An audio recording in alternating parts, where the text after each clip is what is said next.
Welcome back to being in Canada under a Liberal government. Another year, another gun ban. They said they are outlawing 324 types of firearms, and they're donating some to Ukraine. I'm just going to mention this briefly. The Ukraine thing is absolutely moronic. They said that they asked the Ukrainian government if there are any firearms from the list that they would like to have. I assume the only things, and also they're only coming from businesses. They're not coming from any individuals. So any firearms that are confiscated from any potential businesses could be going to Ukraine. Realistically, the only ones that would maybe be going to Ukraine are the Bren, the B&Ts, and maybe the Tavors, and that's it. And of course, they're semi-auto only. So they're almost certainly not going to be used on the battlefield because they're not battlefield guns, but they might be used in training. Like learning how to handle the firearm, learning how to safely operate a firearm, and things like that. Now, how many are actually going to be sent? Honestly, I don't think a lot because I don't think many businesses are going to comply with this. There's certainly going to be a few, but I don't think a lot of businesses are going to comply simply because if this is going to be undone, which we'll talk about later, then they can just sell them in like between 6 months and a year and a half. So it doesn't make sense. But I digress. So in the middle of editing my reaction video to the press conference, because I didn't think we'd get the list, they released the list, or kind of. Tracy Wilson released the list via Facebook, and here it is. I'm going to have it linked in the description if you want to look at it further, but I'm just going to go over this briefly now, and then I will let the rest of the video play that I recorded earlier. It has nothing to do with the specific list and more so the future of guns in Canada, so it's still fine. Now, if we're looking through it, importantly, AR-180B, gone. GSG 16, so 22LR, gone. 22LR STG, gone. 22LR MP40, gone. All the B&Ts, gone. Benelli MRN and ARXs, gone. BCLs, gone. ACR, gone. Type 63 and 68, which is interesting.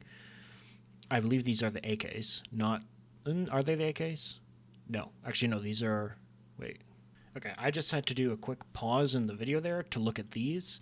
If you're curious, those are not the SKS. This looks like an SKS, but it's not. It's like a hybrid between the SKS and the AK.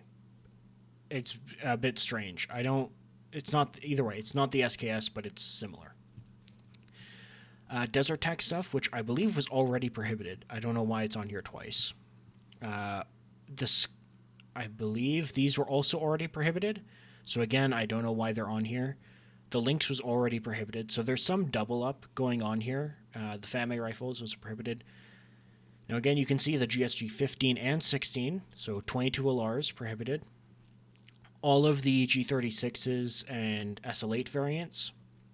High points, Jards. Here's the ISC, so the essentially SCAR 22 clones, prohibited. Keltex, all of them. Kodiak defense stuff. All the vectors, 22s and 9s alike. The Raven. Now, interestingly, the Nodex Spud is on here, which is I Run Guns collaboration with PSA to bring the... I forget the name of the gun. I'll put it on screen. That gun into Canada on an AR-180 lower, so obviously that's gone. Type 81's gone. Type 97's gone. All the Ruger carbines are gone. All the 180 variants. Sterling Arms Mark II and Mark III, so that's gone. Tommy belts, obviously, just like the rest. So as you can see, everything here is banned. Garand is not banned, but interestingly, the crypto is not on the list. I have no fucking clue how they managed to make a list of all of this and not have the crypto. So, if you... in the most ironic twist imaginable, if you have a crypto, it's still technically non-restricted because it hasn't had an FRT database entry yet, but it will probably be banned in February. I find that amusing as fuck. But, because again, I'm more lighthearted about this because I don't think this is going to last long, but again, you'll see in the rest of the video. But it's just, that's kind of funny. But yeah, this is the total list. 22s included, but not 22s period. So there will still be some 22s I'm going to review next year. But again, I will let you continue on with the video. Now, as you can see, it's looking absolutely horrific for the Liberals, as it should.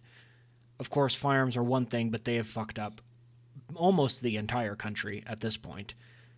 And you can see it in the polling results.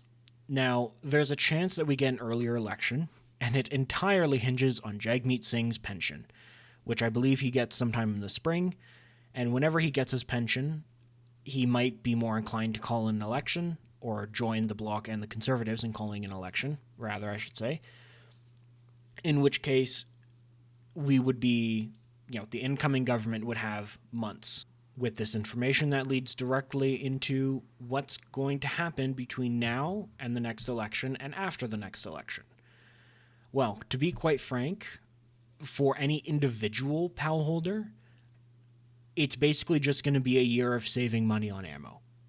Nothing is really going to change except that you can't go out and shoot your guns, because all of this will be overturned, and we'll get to that in a second. But at least between now and, let's say, April, or between now and October, you're not going to be able to go shoot any 3-gun competitions or anything like that.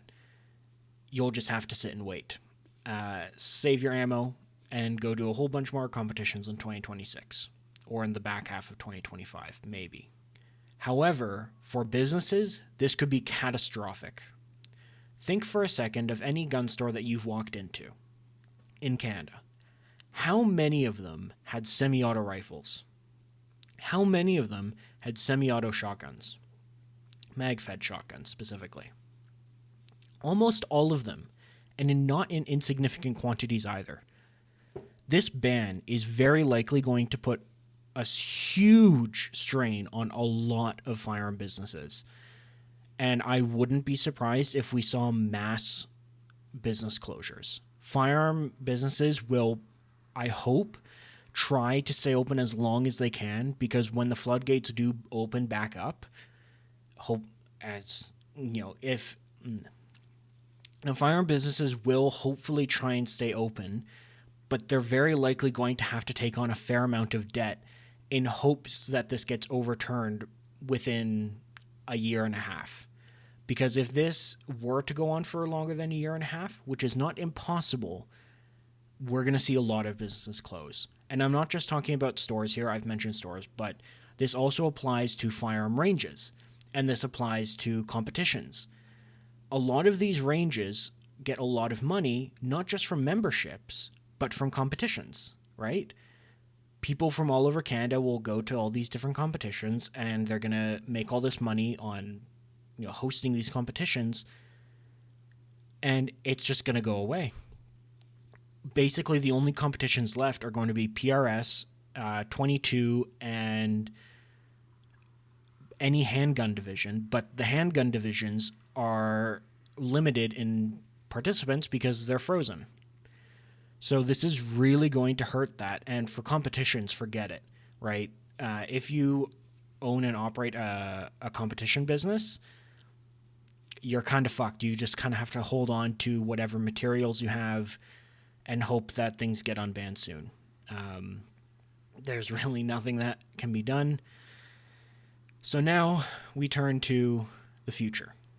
This is the Conservative Party's official party platform.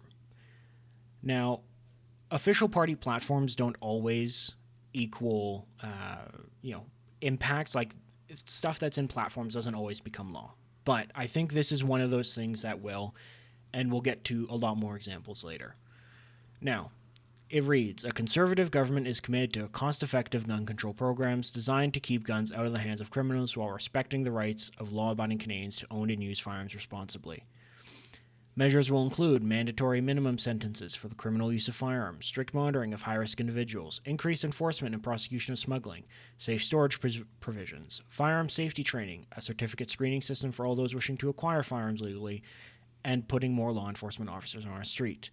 Now, what does that mean? Safe storage, exactly as it is now. Firearm safety training, the PAL course.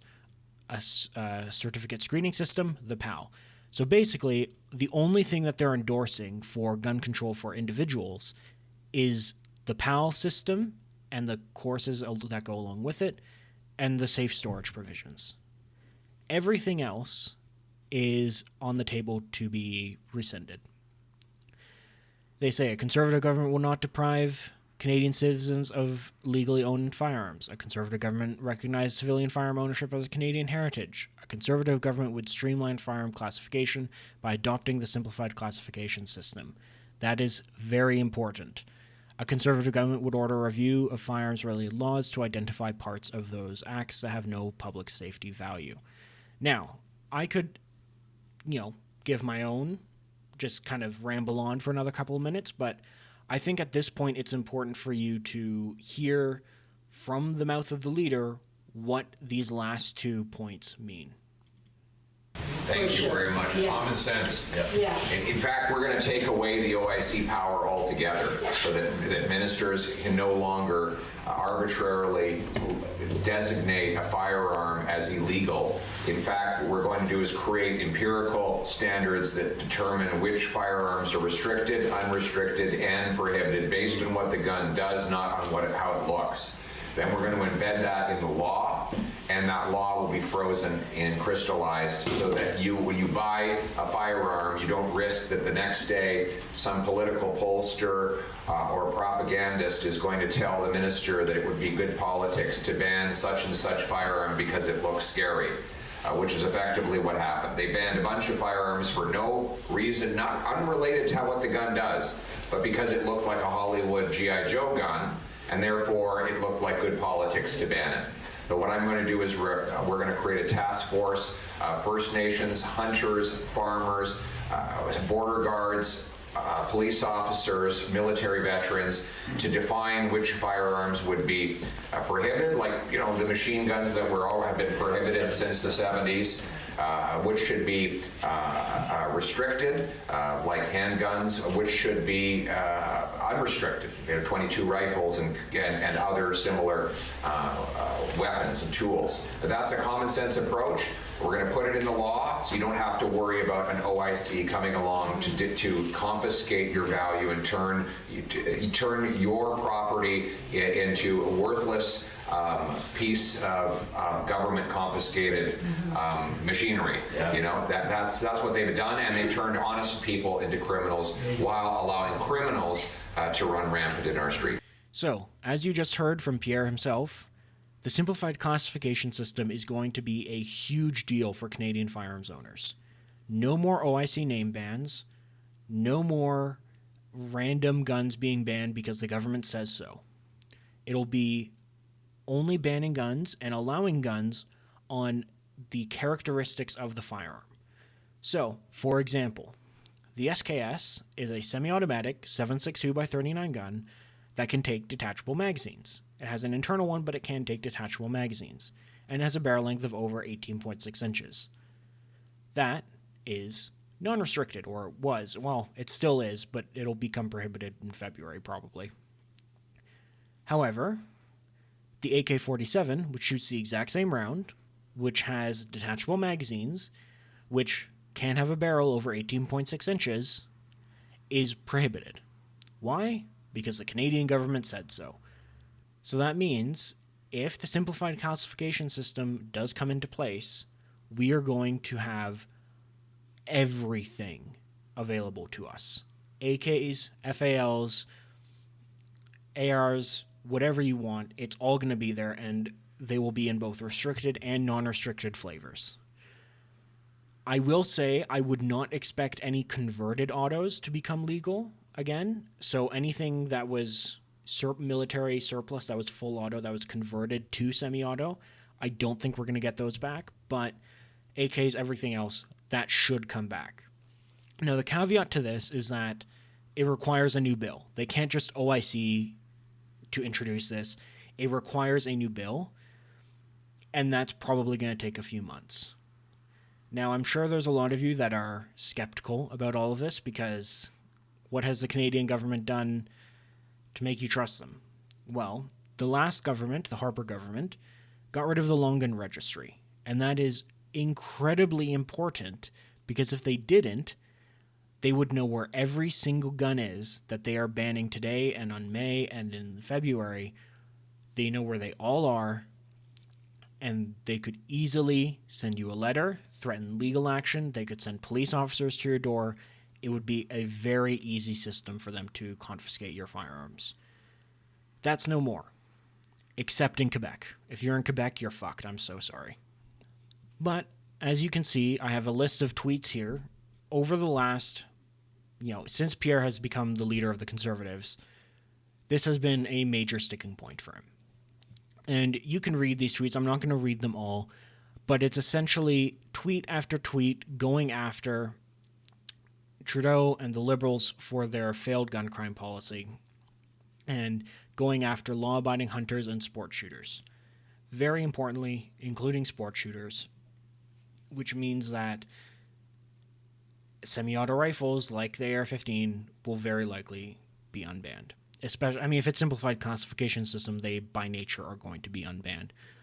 Also, I do find it kind of funny that he insists on spending $2 billion.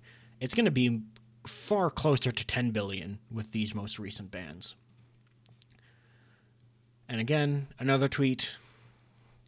And of course, this one has pictures of AR-15s, but doesn't care. He's still backing them to end the gun grab. And of course, even more. And of course, this was today. Today he said, this was before the press conference, after his policies caused a 116% hike in gun violence in 9 years, Trudeau is going to do another stunt today, attacking licensed and law-abiding hunters and sport shooters. He still has not implemented his long-promised gun ban, and he's now promising a whole new one while he reduces prison sentences for rampant gun criminals, allowing 99% of shipping containers to go uninspected. So that's his position, of course, on more than just the gun ban, but he's not backing down. Now, another thing to bring up, and I'm just going to go over this very briefly. Alberta and Saskatchewan introduced their own firearms acts. Now, obviously, they can't supersede the criminal code, because that's not how it works in Canada. But essentially what these two firearms acts do is require anyone confiscating firearms from anyone to obtain a firearms license in order to do it, and if they simply don't hand out those firearms licenses, they can't confiscate the guns. That includes RCMP, that includes whatever, because law enforcement is a provincial matter. So if you're in Alberta or Saskatchewan, your guns are never getting taken. It's straight up, it's not happening. If you're in Quebec, I'm sorry, you're super fucked. If you're in BC, it's 50-50. Based on the campaign that just ended in BC, you're probably fucked. If things don't, if Conservatives for some reason don't win, you're probably fucked. But BC is a little more difficult because there's no registry there. Quebec is just, pour one out for them if you want. And now finally, I just want to end on a tweet from Armalytics, or a couple of tweets. This story, this second list doesn't make any sense. How hard is it to apply the C21 definition list put out in 2022? They must be planning something else to cover the fact that these firearms don't fall under the C21 definition. It's possible. We don't know exactly what they're going to do, but it's entirely possible that they are doing or adding things that we don't even know about. Now, again, end of the video, magazines were mentioned, and I'm not super worried about the magazine mention because they said that will come in the form of legislation to Parliament. As far as, I may be misremembering what I heard in the press conference, but I believe it was tabling legislation in Parliament. And any legislation, like any bill of any kind that is tabled now, is almost certainly not going to pass, especially in a minority parliament. it could theoretically be fast-tracked, but I just don't see it. The Conservatives will be able to block and block and block. And of course, we have the summer break, we have the winter break, and we have the Easter break. They have at most 2 months between now and the next, well, no, at most, I'd say 3.5 months between now and the next scheduled election where things are happening in Parliament. And of course, if we get an election in the spring, it doesn't matter anyway. No legislation is passing. So I'm not too worried about the magazines, but if they are to be banned, they will very likely fall under the same amnesty, which again, if it gets overturned, it doesn't matter. And if you're curious, it probably means that they'd be going after pinned magazines, and they want a different way to block the capacity of magazines, and going after any 5+ round or 6+ round magazines. So pistol mags probably killed, except in pistols, and maybe even manual action. If they were to change manual action guns to 5 rounds only, then that would indeed require legislation. So I wouldn't really worry too much about it. Just keep that in mind, okay? But don't let it panic you too much right now. And finally, to end the video, the public FRT document, which is used by Armalytics, may not have changes for a couple of days after the announcement. Last time it took 10 days for an updated public FRT from the government. Whenever the new file arrives, he will update it ASAP. So, I will link to Armalytics in the description. It is not a store, YouTube. It is not a store. It is a database of banned firearms in Canada. It is not a store. It is a government document. I'm saying that just in case. But I will leave a link to this in the description, and I will also leave a link to the Canadian Gazette, which is where ordering councils get published. Currently, there's nothing on there, but when something is put there, you can check it and see if the list has been made public there as well. But that is it for this video. Thank you for watching.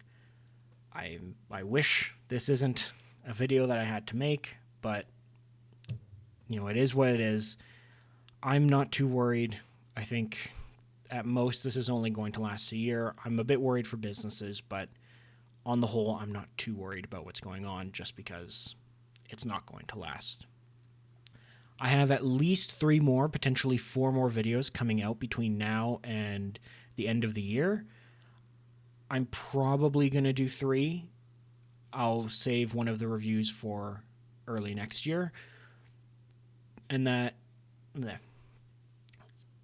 But regardless, there will be videos on my channel, reviews, and a final year-end video. So subscribe. I understand if you don't want to like the video because this is not a cheerful video that you would want to like, but stick around nonetheless. Thank you very much for watching, and have a good day.